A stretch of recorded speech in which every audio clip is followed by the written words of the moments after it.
Facebook, on our website, GatorBitcoinClub.com. And yeah, so stay tuned through that. And without further ado, let's give it up for Felipe.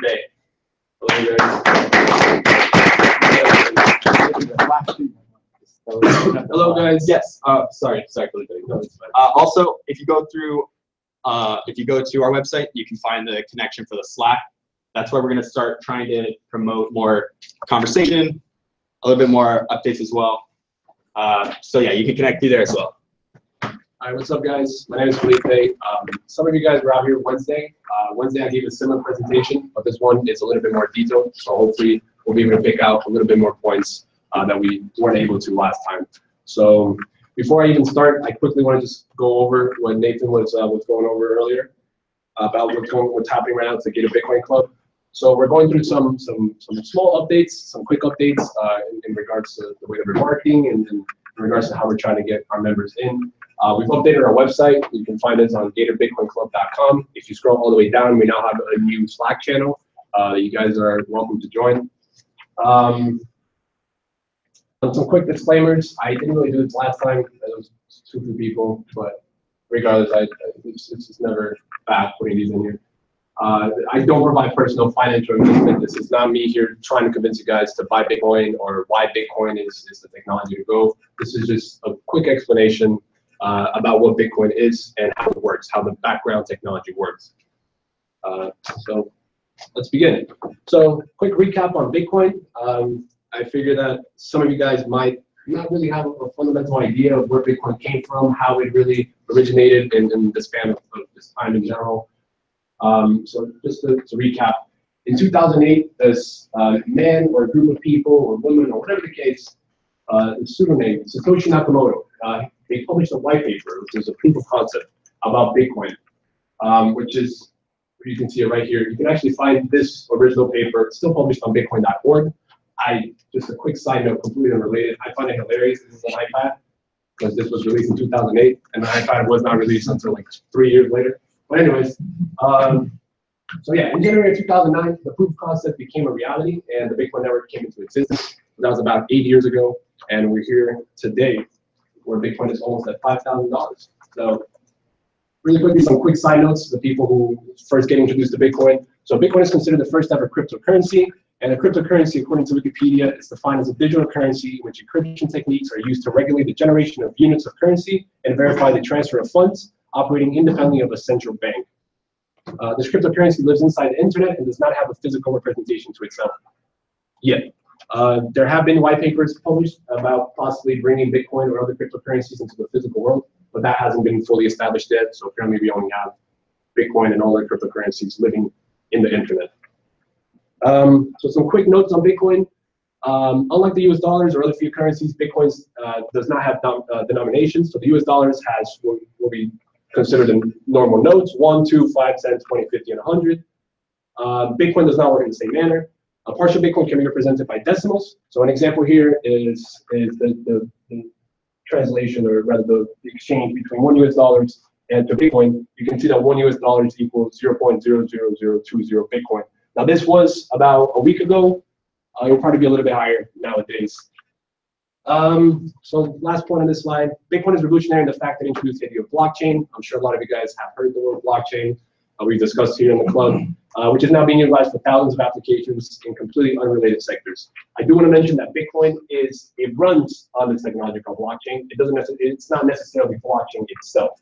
Blockchain is an independent technology that Bitcoin runs on. So really quickly, a recap on the financial history, and I'm going to try to go through these slides as quick as possible so I don't waste too much time.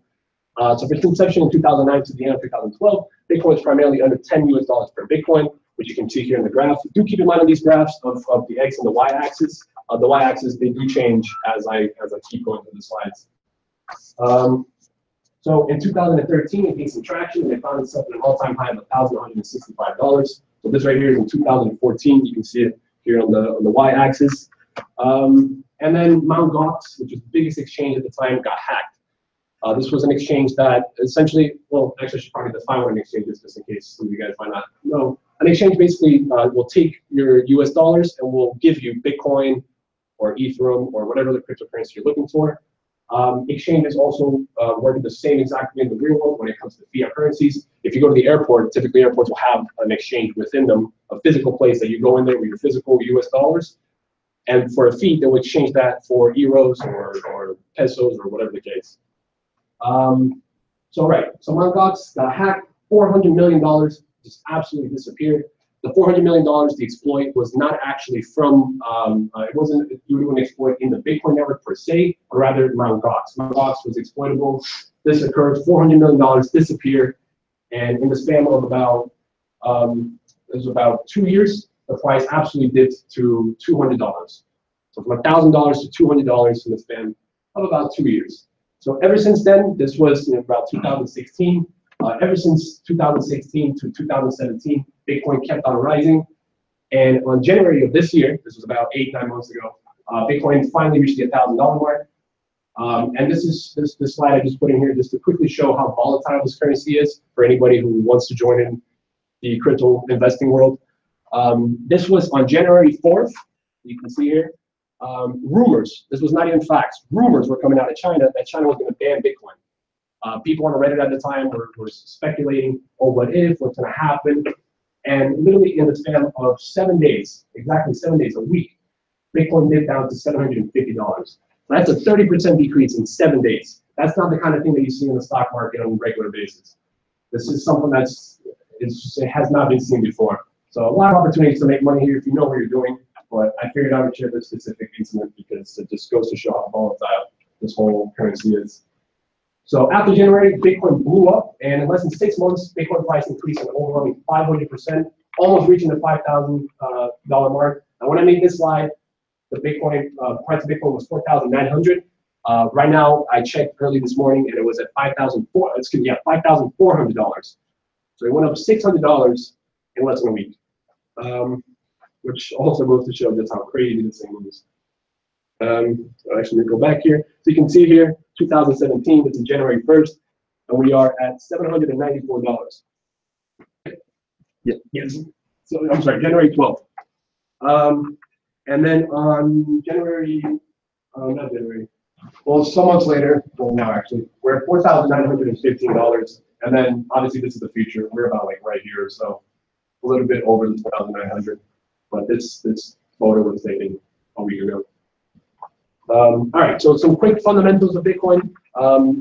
If you were here Wednesday, you did not see all the slides before this. You did see some of the slides on this here, but we will go over some extra stuff that hopefully will create a better, bigger picture. So to understand Bitcoin, we must first understand 3 preceding ideas, which is peer-to-peer, hashing, and signature algorithms. So let's go through these. So peer-to-peer. So peer-to-peer is not a technology per se, but it's rather a network type. Now this was popularized in Napster in 1999. Have you guys ever heard of Napster? I'm assuming both of you guys have. In case if you haven't, Napster was basically what's called the Pirate Bay of the 90s and the early 2000s. People went on it and just downloaded free music, well, I don't believe there were movies back then, but it was mainly free music through Napster. You just were able to go in there and find an album, boom, download it, it would come into your computer. The World Wide Web, as we know it, utilized the idea of the client-server model, which is what you see here on the photo to the right. A client being a user, he or she sends a request to the internet to a server. Another computer in the world, which is the server, replies with the file / web page requested. This means the network is centralized and all communications through one node. So the example of if this server right here is Google and you want to access Google, you go to google.com, your computer sends a request over to Google, Google replies back with their web page. It's all centralized. Google has its own server. Nothing is really in anybody's computer out here. So there are limitations to this network model. Servers have to reply to each request individually and sequentially, which means if I request a web page from Google, Google has to take its time, reply to me, and then continue on to reply to other people. In the case of file downloading, download speed decrease with increased traffic. Obviously, if you're downloading a big file from a server and other people are also downloading, the server will try to fit everybody in its downloading speed, or your downloading speed, its uploading speed. So it will have to decrease everybody's downloading speed so it can actually provide for everybody the file. In the case of Napster, there were concerns regarding hosting the music files in their servers. So what they do, they basically use peer-to-peer. which is the form that you see to the right here. So unlike the client-server model, peer-to-peer makes use of every computer in the network. This decentralized system allows users to both upload and download from each other. Users then service both the client and the server. Once the file is done downloading, the client will allow other computers to download the file from it. In the case of Napster, illegal files were nowhere near their servers. So that's actually how Napster was able to get away with for quite some time due to copyright infringements, but they got shut down eventually anyways. Good? Yeah. Oh, okay, yeah, I'll start over here. Okay, next, hashing. So this was introduced in the 1970s. And really quickly, I'm just going to go back because I did not really point out in the beginning here. On the first slide of peer-to-peer, you can see here, this was popularized in 1999. So this is a very old technology. This is not something that came out a couple of years ago or anything like that. This is quite old. I'm going to keep going forward here. So now we're back at hashing. So hashing, same thing, introduced in the 1970s. So this is also an old technology. So hash functions are functions that given an input, it will output someone that cannot be reversed back to its original input. So these are one-way functions that given a y value, we cannot trace back its x. All hash functions have the following properties. Same inputs will always output the same output, and we'll go a little bit more detail on this in the next slide. Outputs are always the same size, no matter the input size. And we'll also go into this a little bit more in the next slide. So quick example here, using just a normal math function. If you have y equals x plus 1, where x equals 10, we plug in our x, we get y equals 11. If we try to reverse this, if we have the value of y, we can easily reverse this by simply having our function here. We put back y, and we receive x equals 10. The idea of a hash function is that it stops right here. Once we get to this step, you can't reverse it anymore. So the output is unreversible. It's a one-way function. So hashing refers to the act of passing an input to a hash function. Hash functions are widely used for password storing. So when you go and you register for a website, instead of saving your password to their servers, they essentially save the hash of your password. So that way, if the website gets hacked, your password is not actually retrievable by the hackers. They would have to hash millions of combinations to eventually brute force your password. Bitcoin specifically uses the hash function called SHA-256. Now, I should mention there are multiple hash functions. The one we're going to specifically be talking about is the SHA-256. I'm not going to go into the very, very details of SHA-256 because this is mainly mathematical stuff, but it is a very interesting read if you guys are interested on how this function does this and why it's a one-way function. So these right here are the hashes of these three words. The word hello, the character A, and the word hello A. If you notice here, once we put hello, you get a 256-bit string. This is 16, it's encoded by 16-bit, but essentially just means it's a 60-character length. It's a 256-bit output. And you'll notice here, when we do A, you have the exact same output length. If you do hello A, you also have the exact same output length. And one thing that's important to notice is if you do hello, you get what looks like a random set of numbers and characters. If you do A, you get the same thing. But if you do hello A, you get nothing that looks like this random combination of numbers plus this combination of numbers. It's completely different. And that's very important. That's a very important property of hashing, which is if you add any character, whether it's in the beginning, the middle, or the end, anywhere in here, it will completely make the output completely different. That's very important to remember. Now, signature algorithms, which is the next step to learning Bitcoin. So there's a third technology, and again, I'm going to point out the year. This was introduced in 1976. Now, this goes to show that three technologies that really make Bitcoin were introduced way, way earlier than 2008. So somebody could have created Bitcoin back in literally 2000. There obviously wasn't any need because nobody thought that the economy was going to crash like it did back in 2008. So anyways, getting back to signature algorithms. So the main application of signature algorithms is to sign digital documents in the same sense that we sign documents in real life. The purpose of a signature in real life is to prove your identity and assurance. In the online world, we can't sign messages with words like my name, Felipe Feria, because anyone can duplicate it.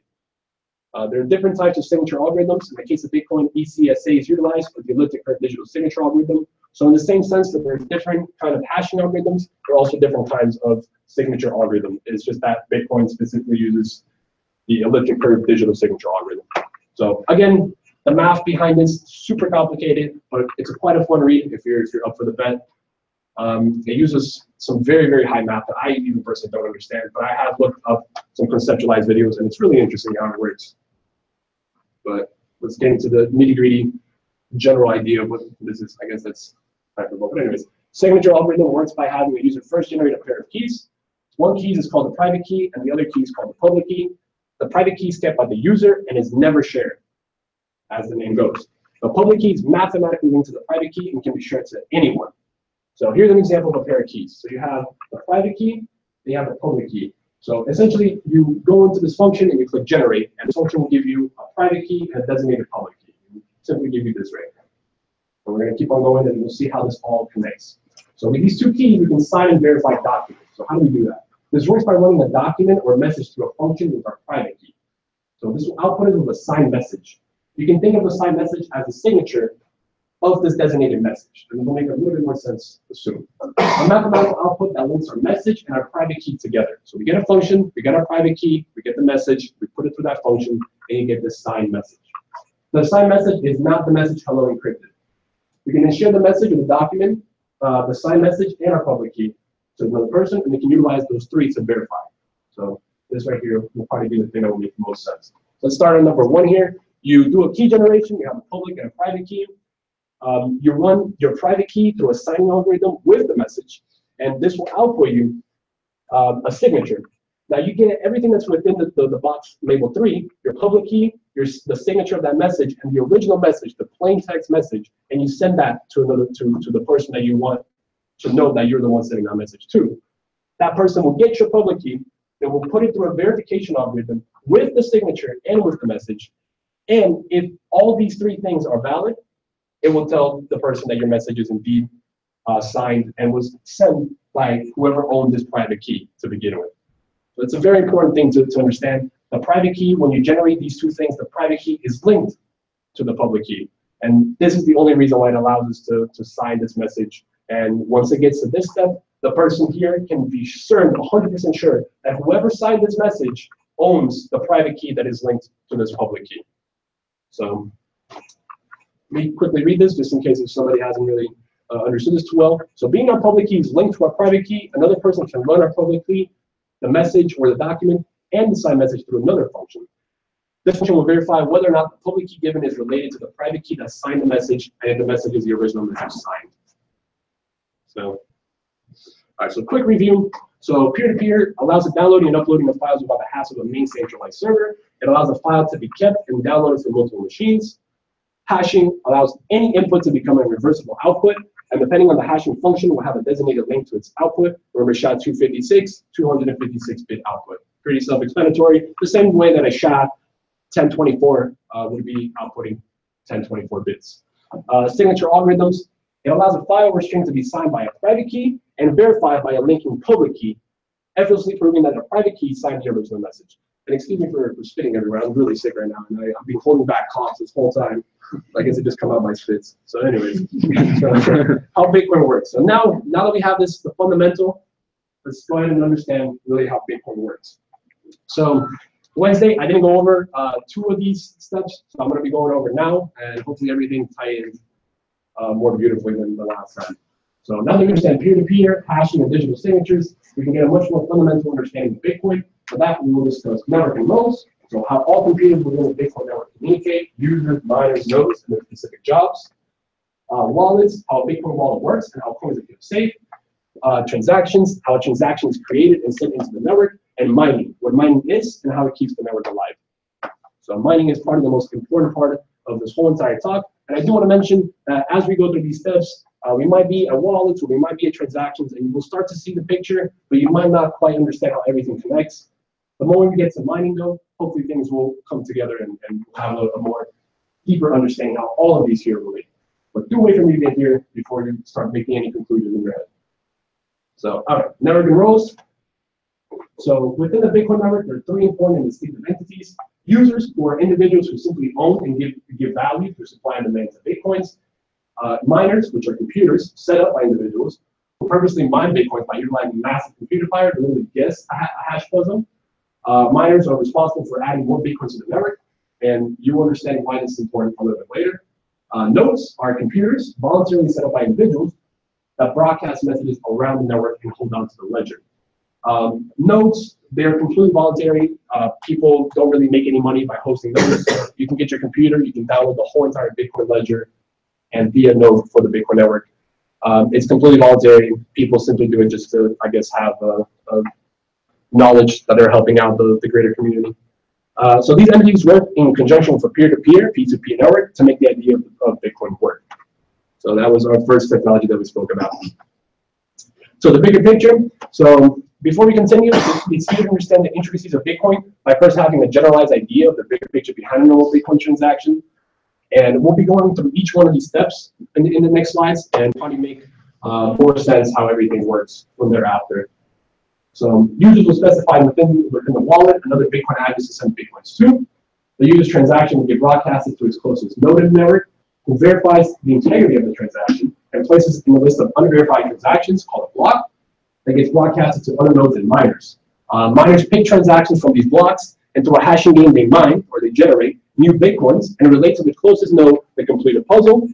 Nodes receive message that a miner has been able to solve the hashing puzzle. They verify the integrity of the puzzle, and if it checks out, or this is some weird English, isn't it? The integrity of the puzzle, and if it checks out, they place all the unverified transactions in the miner's block, into a verified transaction list called the blockchain, which then gets broadcasted to other nodes. So we'll revisit this slide a little bit later once we go down it, and it will hopefully make sense. So these are here some of the slides that I ended up not going over. So wallets. So to safely store, send, and receive Bitcoins, a Bitcoin wallet is used. The intricacy of a wallet is formed by one of the technology that we spoke about earlier, specifically the signature algorithm. And I do want to emphasize that if you own a Bitcoin wallet online, you essentially don't own your private keys, and I'll kind of go over that a little bit after this slide here, why that's important. But when a Bitcoin is created, when a Bitcoin is created, a ECDSA key pair is generated. This ECDSA pair, as we discussed, has a private and a public key. The public key goes through a function that formulated is the familiar Bitcoin address. So once these two things are generated, your public address, your public key rather, gets put through a function that outputs what we recognize as your Bitcoin address. So this is also very important because your Bitcoin address is directly related to your public key, which is directly obviously related to your private key. So for you to be able to send anything in the Bitcoin network through this Bitcoin address, you must own this private key to begin with. Yes. Actually, let me go back. Let me just speak on this here. So the public key goes to a function. Yes, the Bitcoin address is now identified within the network. The wallet will now contain a private key, a public key, and a Bitcoin address. So wallets. So when wallets generate their ECDSA key, they do not inform the network. I just thought this was a little trivial thing. Note assume that every possible Bitcoin address already exists, and that as long as someone owns the private key to a Bitcoin address, they are free to send transactions. That's how essentially the wallet side of things work. So the same wallet being generated twice is mathematically improbable. There can be a total of 2 to the 128 wallets generated. That's the following number, this huge number right here. When a transaction is created through the wallet will sign the transaction using its private key. Wallets also store specific values of incoming transactions. This means that when a Bitcoin is received, that Bitcoin is stored with the address of all its past owners. And we'll kind of go over this on transaction, which is our next slide. So transactions. So don't worry about this right here. We'll go over this in just a second. So now that we have the wallet with its corresponding private and public key, we can send and receive transactions. Transactions are based on two things: inputs, which are referenced to an output from a previous transaction, and outputs, which contains instructions for sending Bitcoins. Transactions will look like the diagram to the right.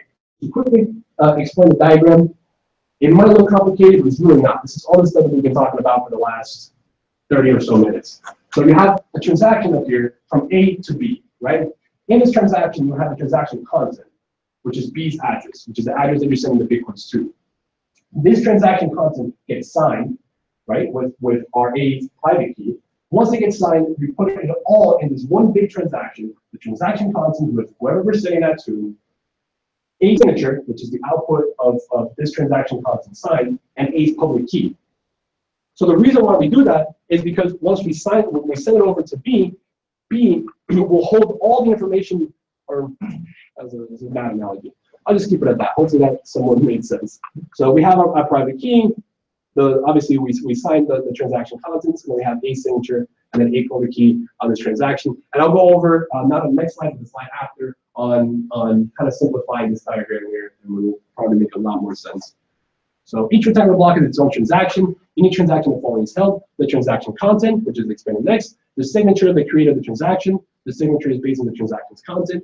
The public key of the creator of the transaction to verify the signature, created based on the content. Felipe. Yes. So when you say that it must match, the B's address and B's public key must match, so B's address isn't like a hash function. It can actually be reversed and linked to public key? Yes. Let me go back. Here, I'll just do this so everybody can. That's how data is generated, right? It's through the function that the public key is put into. Say it again. The public key is put into a function, and that's what generates the Bitcoin address. Yes. And the Bitcoin address is directly related to the public key. So and there's another function to compare the Bitcoin address with the public key of that message. So this address right here can actually be reversed back to this. And you will notice that this address uses NSK, which there is no NSK in here because this is hex 6. This is in hex. So we only have all the way up to F. And this right here, I'm not quite sure what's included with this, but essentially the whole idea of that function was to make the public key smaller, so it looks like a more acceptable number to send to people. It would be kind of gruesome to send people this and say, hey, send me some Bitcoin through this long address. So they just made a quick function to make it into the Bitcoin address, designated Bitcoin address.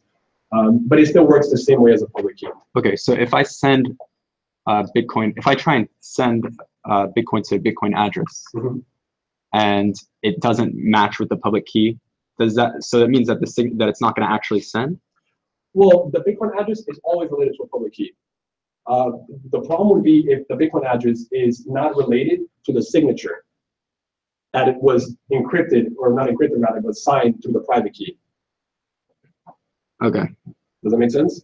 So the private key will sign a message, and then that message will have a signature designated to that. And you get that signature, you get the person's Bitcoin address, and you run it through a function, and you get the original message as well, and it will tell you whether or not that Bitcoin address is indeed the one sending the money or not, through the verification algorithm. So essentially all we're doing is we're replacing the public key with our Bitcoin address, because these are literally the same thing. Okay. Does that make sense? These are exactly the same thing. The public key just run through a function and boom, you're out with this. All right. It's nothing special. Just another way to represent this huge string. What's up? Since the node assume that every Bitcoin address already exists, we can you have it in anywhere. Yes, you could.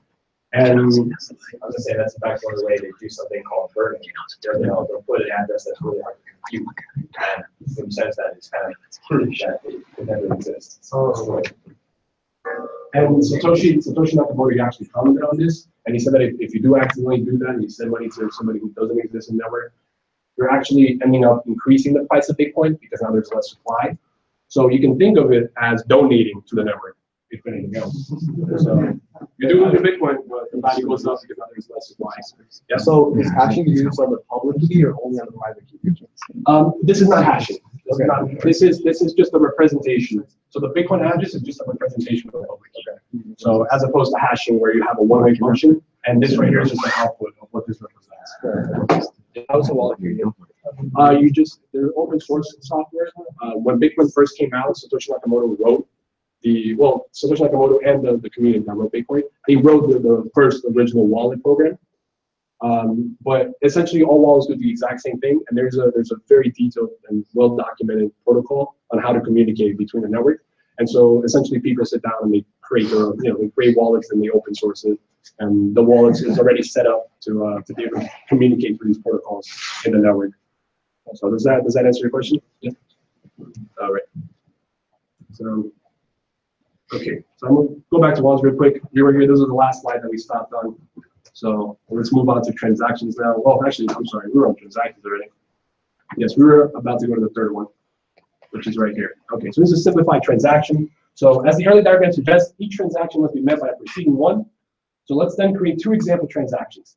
So for simplicity, let us say wallet 1 contains 1 Bitcoin. Okay, and wallet 1 is going to make a transaction of 0.2 Bitcoins to wallet 2. To do so, the following transaction will be created. We have the first transaction. So you have the inputs, which is past transactions, And on the next slide, we'll have a second transaction, which will explain inputs. And then we have an output. So in this case, wallet 1 is sending 0.2 Bitcoins to wallet 2. But notice something though, on its outputs, it puts 0.8 Bitcoins to itself, and then 0.2 Bitcoins to wallet 2. The reason why it does that is to make sure that everything is tracked within the network. So when you create these transactions, and this transaction eventually gets put on a ledger, the ledger must know that, hey, 0.8 Bitcoin is still with wallet 1, and hey, 0.2 Bitcoin is now going to wallet 2. So just to recap, that 1.0 Bitcoin became 0.8 Bitcoin to wallet 1, 0.2 Bitcoin to wallet 2. And then we have the signature of the content of the stuff right here, and the public key of the sender, which in this case is wallet 1. Yeah, why couldn't you just send 0.2 Bitcoin? Just 0.2. The reason why is because once this goes into the unverified transaction list and eventually gets mined, there needs to be a way for everything to get tracked. And for everything to be tracked, there needs to be a back trace of everything. If you don't put that, the 0.2 Bitcoins, it does stay on the ledger that the 0.8 Bitcoin stayed at wallet 1, but for some reason, I suppose they coded it that way. Now that I'm rethinking the question, yeah, I suppose they just programmed it that way, because regardless, they would still match the address. But I will tell you this, the Bitcoin, 1.0 Bitcoin, how much of a Bitcoin, it's a fixed amount. So that amount in program it's for it to be broken down, it needs to be broken down and then be told. That doesn't make that much sense on explaining it. But yeah, it's mainly on like the way that it was programmed. It was like a program technicality, and they just simply put it that way. So that's how it was explained on the course that I took. That's my question. Yeah, I was just gonna say it probably makes it easier for accounting. Yeah. So that when you go to reload a wallet, you don't have to scan through and run all the calculations of adding and subtracting different things. You can just tell the program to add up all of the Bitcoin that is owned by that wallet. Right. It makes it faster, load faster, I think. Right. So okay, so notice how the output is both wallet 1, the actual sender, and wallet 2. This is because the 1.0 Bitcoin that wallet 1 had was its own transaction. We must split that into 2 separate amounts to keep track of it in the blockchain. So the wallet would automatically generate a transaction and send that to its closest node. The node will verify the inputs of the transaction, being our signature and the public key with the message, which is the input and the output. And the validity of the signature, public key, and the content, and will place the transaction in an unverified transaction list called a block. And let me just say, the block and the blockchain are 2 different things. The block is unverified, the blockchain is verified. Once the transaction is mined and placed in the blockchain, wallet 1 will now be recognized by the network to have 0.8 Bitcoins, and wallet 2 will now be known to have 0.2 Bitcoins. Wallet 2 will now send wallet 3 0.1 Bitcoins. So now we're going to keep on going with that example. So transaction 1, we have it over here, which is what we just saw on the last slide. And then now we have transaction 2, which is from the perspective of wallet 2. So wallet 2, on its input, it will say, I received 0.2 Bitcoins from wallet 1. On its output, it will say, I'm sending 0.1 Bitcoins to myself, and I'm sending 0.1 Bitcoins to wallet 3. The signature, which is the signature of the content, and then the public key, which is the public key of the sender, in this case, the wallet 2. So as you can see, everything is kept track of through these inputs and outputs of each transaction. And that's mainly how the network also keeps track of it based on all these transactions. Yeah, it makes more sense now because I guess before for transaction 1, we couldn't see the past transactions. Exactly, yeah. But now with this, it makes more sense how everything is just like linked within the network. Yeah. Is there also like a gas charge that's not included in there? Like a fee? Yeah, like a fee. Yes, there is, and I will talk briefly about it on mining. I didn't specifically put it here because I just didn't want to overcomplicate it. People were like, oh, what is a fee? Like, how does this relate to it? But yes, a fee is usually put in here, and it would actually be part of the output. Okay. So you would say 0.8 Bitcoins to wallet 1, 0.2 Bitcoins to wallet 3, and then whatever the fee is to whoever mines it, essentially. Right. Okay. So now mining. So Lockheed to understand Bitcoin is mining. So a quick review of our last steps. So I'm going to blaze through these. So user will specify within the wallet another Bitcoin address to send Bitcoins to. The user's transaction will be broadcasted to his closest node in the network, who verifies the integrity of the transaction and places it in a list of the unverified transaction called a block. It gets broadcasted to other nodes and miners. Miners pick transactions from these blocks, and through a hashing game they mine, where they generate new Bitcoins and relate to the closest node to complete a puzzle. Nodes receive a message that a miner has been able to solve the hashing puzzle. They verify the integrity of the puzzle, and if it checks out, and if so, then place all the unverified transactions in the block into a verified transaction list, call the blockchain, and broadcast that to other nodes. The English on this sentence made sense. I guess it was the way I was reading it the first time. Sorry, mining. So the most crucial part to Bitcoin is mining. So now that we kind of understand all these other aspects, mining should essentially tie in everything and how everything comes together. So the most crucial part to Bitcoin is mining. Miners will pull unverified transactions based on their own criteria from nodes. Now that was the whole question about the fee. This right here is basically the criteria for the node. So transactions will have fees, and miners, they can go to nodes which hold this long list of transactions that are not verified, and miners can say, okay, I want this transaction, I want this transaction, I want this transaction. They can specify which transaction they want to pick from the nodes. They usually do it by getting, by choosing whichever one has the highest fee.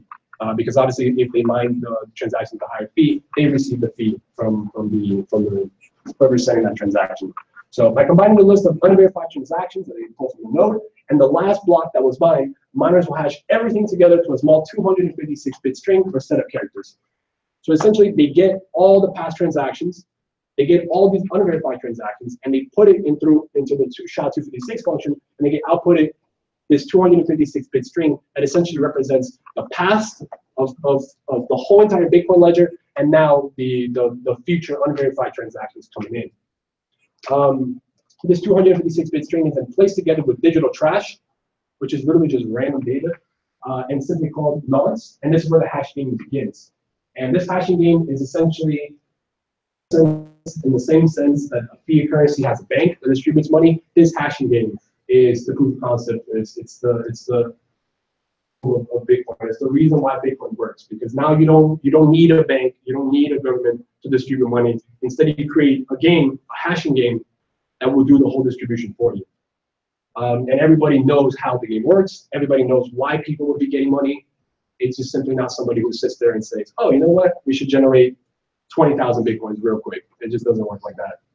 So the job of the miners is to then generate a nonce that, when added to the generated hash, will output a hash with a specific amount of leading zeros. This is the hashing game. They're essentially throwing trash at that SHA-2, the 256-bit string, and through throwing this trash, they want to generate a hash that has leading zeros, a set amount of leading zeros.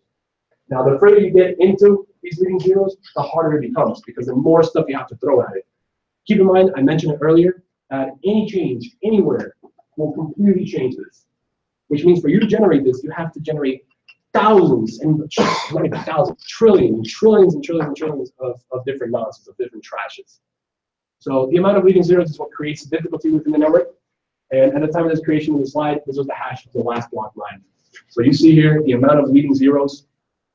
Just to read out an idea, the first leading zero, the second leading zero, I could probably mine that through my MacBook Pro. Nowadays, for you to generate this, you literally need a mining farm out in China. You're barely paying for electricity. This is extremely hard to generate nowadays in the real world, and literally impossible to do with a computer like a Mac or any computer that we have in this room. Even combining all of our computer powers in this room, we probably will not be able to mine a Bitcoin before anybody else in China or anywhere around the world will be able to do so. It's just too slow, too much power. So due to the nature of hashing, the simple change between the nonce and the data completion is the outputting hash. For all those leading zeros that have been found, trillions of hashes with different nonces have to be tried. When the nonce is found, the miner will broadcast their findings to every node around it. The network allows then the miner to create one transaction with no inputs. And this is where the Bitcoin supply comes in hand. This is where new Bitcoins get introduced into the network. So once the miner is able to verify that he's found that randomly generated nonce that will give us the set amount of leading zeros, he's able to create a transaction within the unverified transactions that has no input. That's really the game changer that allows miners to benefit off of this. And it's really the only reason why miners would mine to begin with, because they're allowed, once they find the random nonce, to be able to generate a transaction with no input, no traceable senders. So this transaction is set a limit of 12.5 Bitcoins, which is a stupid amount of something like $60,000 right now. And miners will take advantage of this by creating a transaction to themselves, obviously for 12.5 Bitcoins. So this action both rewards the miners for the ability to find the nonce and creates Bitcoins for the network. So when Bitcoin was created, the reward block was at 50 Bitcoins, hard-coded to the Bitcoin. After approximately every 4 years, this divided into half. Last Wednesday, I spoke how eventually this will reach a point where it's going to be divided so much so that it's barely going to be any money. And when that happens, that's where I look forward to in the future. That's supposed to happen in 2140. May 7th. By midnight. Well, now, if we're still alive by then, which I do think we will be, we're That's what's the new generation. Yeah. Question, is there a hard limit on that 21 million? Or will Yes. it just continue to? No, this is the limit. Once it reaches here, no more Bitcoin will be generated in the network. So it's 9769000. Yes, yes. Or approximately 21 million Bitcoins. And I'm sure this number has a significance in the background, in like the coding and the reason why. I couldn't tell you. It's a very specific number. I mean, it clearly is about to reach 21 million, but it never does. So I couldn't tell you why. Yeah. You said that like after so many years they have more zeros to the hash rate of gas. What like determines how many Bitcoin they have to do to like add another zero to the hash game. So you can I'm sorry, can you say it again? okay, in the hash game, well, guessing zeros. You said before you can do it with a math, you get 2 zeros. Now it's a lot of zeros. how often does it change? Like when do they decide to add another zero to the hash? That's hard coded into the network, and that will change every so often. So the difficulty becomes, I believe it's twice as hard every 4 years as well. So it's programmed, it's hard coded into the network, how hard it's going to get as time progresses. So sometimes you won't find. I think it's actually a dynamic rate, or not rate, but it's a dynamic constant where the difficulty actually like it is updated based on the number of or the computing power in every hash rate. Yeah, and yeah. So it just updates based off of the mining power. Yeah. To like kind of to keep the time per block mined at around 10 minutes. Wasn't it like based on like the rate that gold gets? No, not funny. Or that gold like depreciation. It's like gold and it The value. you get diminishing returns. Yeah. The more you mine the gold, the less gold there is to mine. It's kind of the same way. All right. And that's the half year, the 4 year halving that happens. Oh, okay.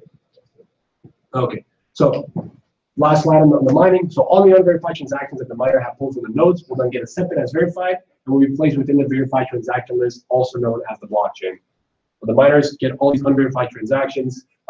They put again into this game. They try to find the zero, and once they do, they tell the miners, obviously not the miners, the nodes, hey, these were all the unverified transactions that I pulled, and I was able to generate the random nonce that gives me this amount of zeros.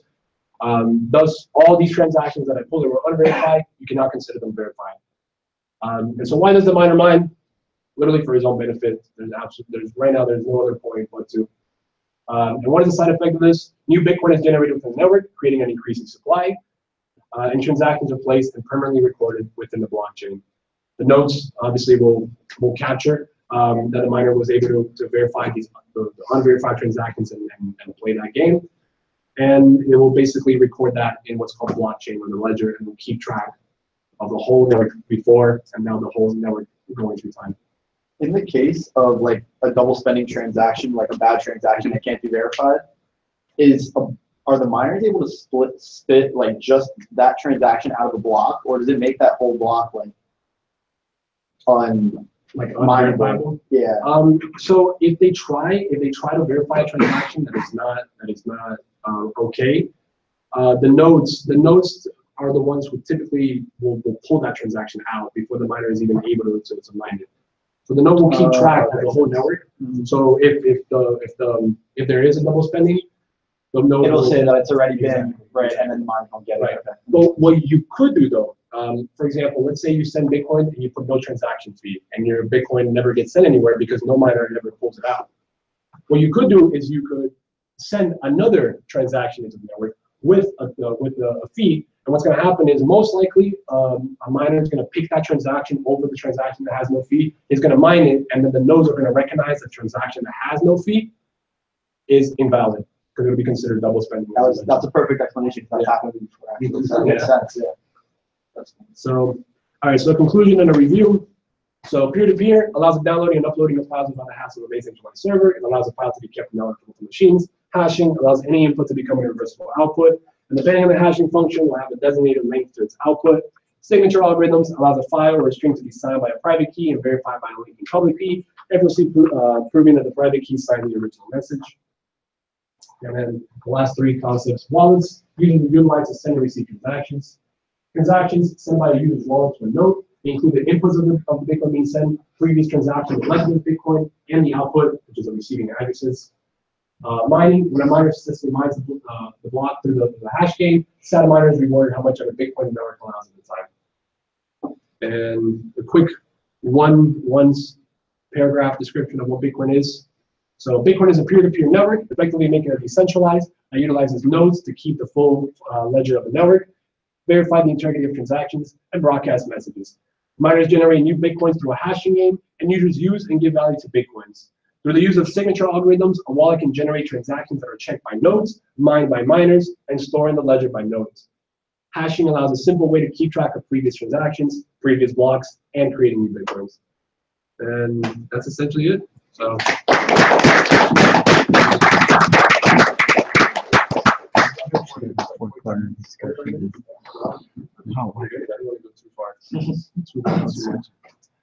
All right, so does anybody have any questions about Yeah. First, excellent talk, man. Thank you. We all know how complex this is, so we understand how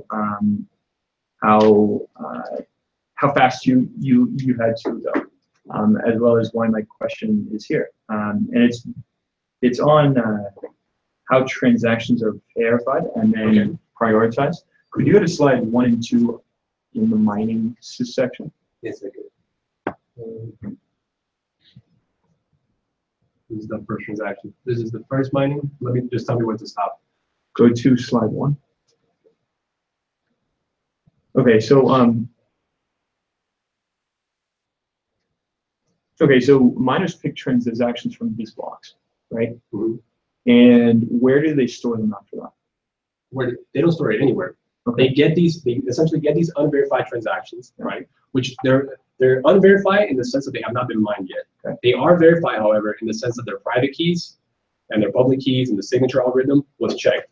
So the nodes have already told, all right, these transactions, they have been sent by the Bitcoin address. So that's fine. Right? The miners get these transactions, right? They put all in this and they basically play their game. And once they mine it, they send it back to the node. They say, hey, I was able to solve it. Here are all the transactions that I personally picked and that I tried to solve it. And now here's how I've been able to solve it. And they give the nonce to the nodes. Okay. And essentially now the nodes, they will have the nonce, all the transactions, the unverified transactions that the miner picked. And essentially what the nonce will do is it will literally basically combine them both the same way the miner did, and will verify that all those zeros that it's required is indeed okay.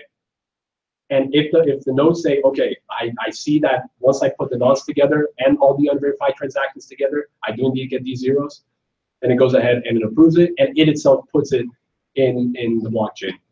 And the way it might not make sense because you might think, well, couldn't the nodes couldn't somebody hijack a node and just throw it like their own transaction in there? And the way that it works is the more nodes that you have, the less possibility of that will happen. Because once the nodes send that out to other nodes, all these other nodes have to verify that the unverified transaction list plus the nonce will indeed verify the hashing game. Okay, excellent. So just due to numbers and how many transactions are currently in like the unblocked pool, right, or floating in the air, right? There could be every miner would have their own unique block that they would be solving. Yes. Right. And then once any block is solved, right, of the whole mining, like not pool, but mining like network, they all have their own blocks that they're trying to solve. Once any one of those blocks are solved, then it would be broadcasted to the network. Right. The problem is if one of the transactions get verified, that transaction essentially can no longer be verified by another node. Yeah. Or not by another, sorry, by another miner. So the miner will have to go ahead and take all the verified transactions that were verified by another miner and then keep on going. But typically miners, the way that they will work is they will pick mainly the same transactions because they try to look for the same criteria, which is high fees. And it's mainly just high fees. They just look for high fees. And since all these high fees are condensed by majority of the miners anyways, the moment one of those high fee transaction blocks get put through the network and get verified, all the other miners will usually have to scratch their work and restart. So,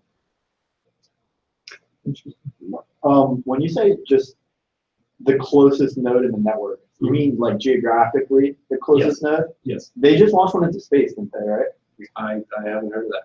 I think they did, but I was wondering how that would affect like which like if it's geographical. I mean, it's the internet. So after all, you could when you're on Coinbase, for example, they have their own node, right? Now, you might be in China. Well, let's take China out of the equation because China, you never put China in the equation. But anyways, let's say you're in Australia and you buy money and you buy Bitcoin from Coinbase, right?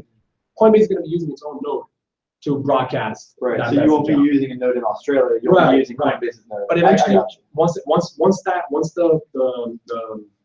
that node, their own node, verifies it, it will start sending out the message to everybody else. So everybody else is able to keep that in your ledger. So, Nathan, you're gonna Yeah. So you're taking unverified transactions out and putting them in blocks. Mhm. But what links all the blocks together? What do you mean? What links all the blocks together? Like why the blocks are thrown out sometimes? So like, isn't there a way that the previous block is linked to the next block? Yes, and the way that it's done is through transactions. Because since the transactions keep track of all the transactions beforehand, each transaction individually keeps track of past history. So the block and that and on the mining here, let me keep on going. When they combine the list of unverified transactions and the last block that was mined. So they essentially get all the last block and they get the new block and they essentially link it that way. And not only are the blocks linked, but each transaction is linked because each individual transaction will say, I came from this place. I came from this place and I came from this place. Okay, so since the last block gets put in with the new block, it links it. Yes. It's just one like hash result that from the last block that's put into the new block. So like rather than the whole block, because then if you put the whole block in the new block, then it's essentially full, right? Yeah, it would just be a hash. Some way to identify the. Correct. Yes. So so if you mine, you're only getting paid in one, in this case, 12.5 Bitcoin payment. You can't get like if you're trying to mine Bitcoin, you can't get paid in like 0.1 or 0.2 like as you mine. You could, and that's the idea of mining pools. Right. So which is the idea of everybody comes together. So let's all put our computers together, and whoever puts the most work gets the most amount of Bitcoin. And that's exactly what mining pools are. And then if whoever solves it all get put to a pool, and then they'll just claim a percentage of that. What do you Based mean? on, I think I know what you mean. Yeah, well, yeah. So if we all put our computer, let's say Nathan's computer is the one to find the random nonce, he's not going to be specially awarded. Everybody will be awarded because everybody's computer was throwing random crap at the SHA-256 function. So yeah. So when a website like Pirate Bay is using all the users' computing power to mine Bitcoin, is that kind of like a mining pool? Yes. But they keep all their But they keep reward. all they keep all your work. How does that determine who gets all the reward? In the mining pool, in the mining pool is determined by whoever puts the most amount of resource. But in the sense of what Pirate Bay would be doing, since every computer is working for them, they keep all the profit. Oh, So because they really should profit. There's no point to do that. So they're just using your computer to basically throw random stuff at that with the SHA-256 function. So hope that it could generate this. I mean, the reality is, for you to generate this is literally by chance. There's nothing more than just by chance. You can sit down, literally just smash your computer, press enter, and by some God-given chance, you suddenly generate a bunch of zeros. Right? So obviously, the more computers that you have, the better outcome. Yeah. Would less miners make it easier for like certain pools to have equations solved for them? Like, because each block is different, right? Each block has its own math. But let's say like most of the miners, or like half miners, like disappear. Does that mean a lot of the miners that were left behind could possibly have like an easier time with the blocks and be able to mine a lot faster. Yes, yes. So one of the problems right now is if you try to go with your MacBook to try to generate this, not only would you most likely not generate this because it's really hard, but somebody will probably end up doing it before you. So because obviously you have people, you know, out in China, Venezuela, you have people all over the world. Someone could have the same block I'm mining. Yes, well, they'll have the same transactions. They'll have very similar transactions because they're all pulling from the same list. You know what I'm saying? So in the end, yes, if you have less miners in the network, it technically makes it easier for the people to mine because you don't have a competition. But it won't change the difficulty per se. It will just give you more time to mine things. So in the sense that if like, you know, people worry that like for some reason people will stop mining, right, wouldn't that provide more opportunity to mine for the people who stay on it? Yes and no, because again, the difficulty. So the difficulty is really high right now. So it really depends what kind of people we're talking about leaving the network for mining. So if you're talking about supercomputers, like the people who have farms, you know, if they leave the network, they're going to leave a network with very high difficulty. But as Kenzie was mentioning earlier, the network adapts. So the difficulty will probably end up decreasing and then match the needs of all the miners. So it will end up being the same 10-minute block rate. Block time that Kenzie was mentioning. Okay. So the network automatically kind of adjusts itself to make sure that every 10 minutes, as Kenzie was mentioning, goes. But that's what I understood with your addition. So, does that make sense? Yeah. All right, yeah. We were at the end, so any more questions? Yeah. I think Kenton asked about why it was 21 million Bitcoins. Yeah. Because, so, and then I just, did you Google it? Yeah, I looked it up and I found it. So, you were saying that they, the creator wanted 10 block per 10 minutes. Mm-hmm. And so in order for you to calculate the 21, it's 6 blocks per hour times every hour in a day times every day of the year times 40 years because it's half every 4 years. And so that gives you 210,000. And so it's just 210,000 times the sum of all the block, like all the block ones, all the reward block. And then it's like it starts with It starts with the 50 Bitcoin, and then goes to 25, and 12.5. that adds up to 100, and it's just 210 times 100 is 21 million. Gotcha. Well, interesting. Yeah, why is it going back? Yeah, I don't know. And then It's a limit that will never, because it will never, like, it'll keep cutting in half. I can cut it out.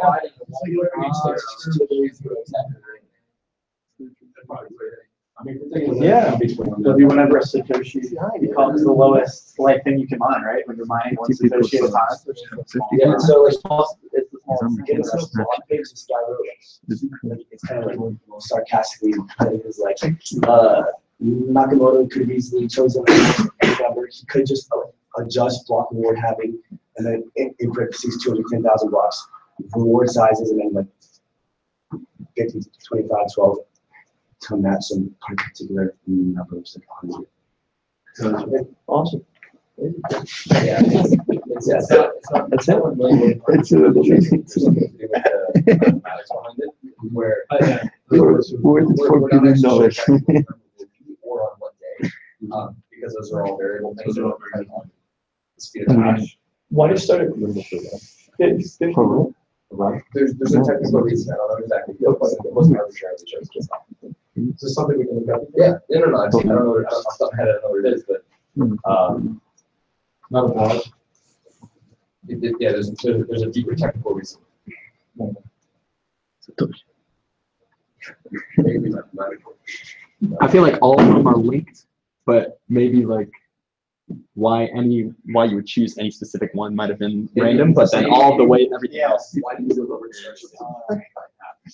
like that process? I think Satoshi thinks.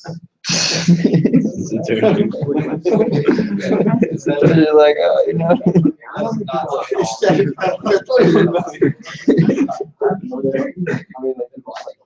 This is like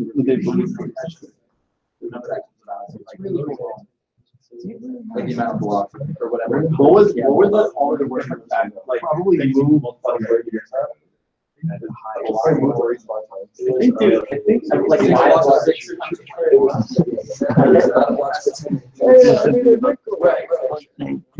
Nobel Prize. And then there's like items like the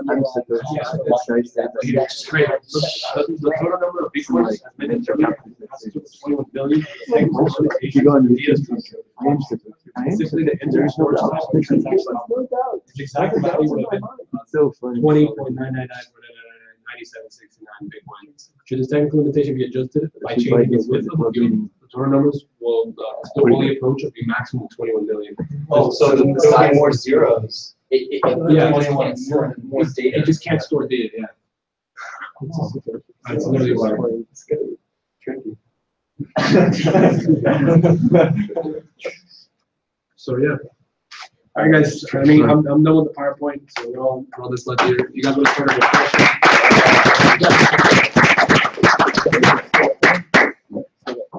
So, yeah. All right. Okay, guys, thank you for coming out. I'm gonna stay here if you guys just want to talk about Bitcoin and stuff like that. I gotta get going, but I'm gonna be, Games of Bitcoin is having a social tomorrow at the bank at 6. Well, we'll see. I don't know about this whole Richard Spencer thing going on. Might be too much of a state of the emergency. We'll see. But, Yeah. You said the bank or social? it'll be a social. Oh, okay. It's not at the social. It's We're gonna host a bank. Yeah. host a bank at the social. Host the bank at the social. We're gonna bank at the social. Let's go bank at social. The next people we get in, we're gonna host a bank at the social. You just start a bank. Decentralized, decentralized. Yeah, next week channel with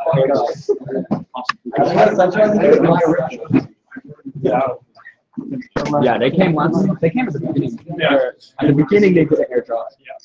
Oh, yeah. Last spring, they had a panel.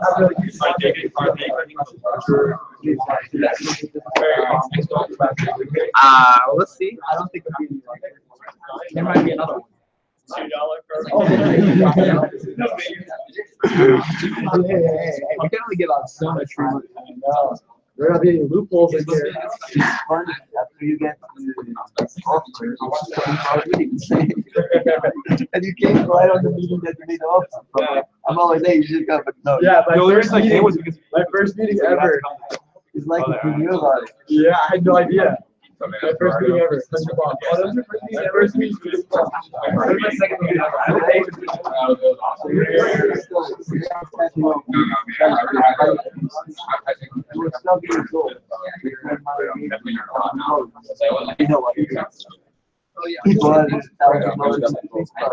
What year?